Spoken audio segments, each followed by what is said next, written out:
مسلمان پر زندوں کی طرح مردوں کے بھی حقوق ہیں۔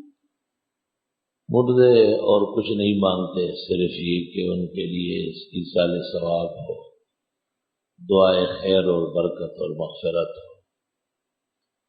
آخرت کے اندر یہ بہت بڑا سکہ اور وہاں کی بہت بڑی پونجی، ایک مومن مخلص ایمان اور اخلاص کے ساتھ جو نیک عمل کرتا ہے اور پھر اللہ سے دعا کرتا ہے کہ یا رب اس کا ثواب میرے مرحوم والد کو، والدہ کو، کسی عزیز قریب کو، محسن کو ملے۔ عادت شرعی ہے اور یہ فیصلہ طے شدہ ہے کہ مومن کے ایمان اور اخلاص کے ساتھ جو نیک اعمال ہیں ان کو اختیار ہے کہ اس کا ثواب کسی کو بخش دے۔ علماء نے فرض نماز جو متعین ہے منع فرمایا ہے، جائز نہیں کہ کوئی کہے میرے عصر کی نماز کا ثواب فلاں کو ملے، یہ تو آپ کے لیے۔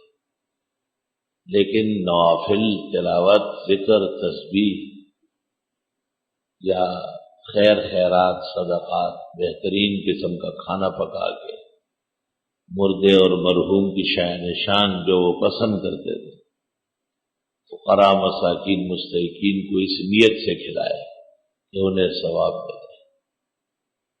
ان کے شان کے لائق کپڑے، مکان، گھر، راشن جو اللہ نے توفیق دی۔ بعض صورتوں میں مرحومین کے دوستوں کے ساتھ احسانات کرنا، بھلائیاں کرنا، اس سے بھی ان کی روح کو خوشی ہوتی ہے۔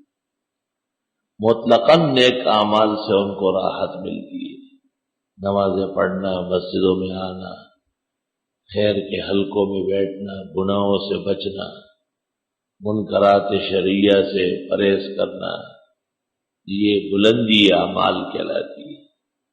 اعمال کی بلندی کا اثر زندے اور مردے دونوں پر ہے۔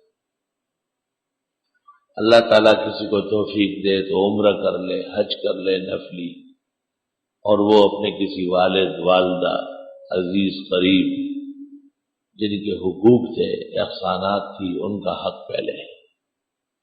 جان پہچان کے مسلمانوں کو بھی کبھی کبھی دعاؤں میں یاد رکھے۔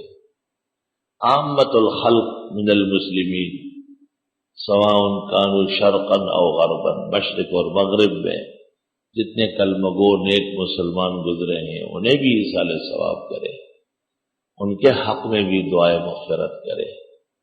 کبھی کبھی اچھے اعمال کے دعا میں ان کو بھی یاد رکھے کہ اللہ انہیں بھی اس کی برکت ملے، خیر و عافیت پہنچے۔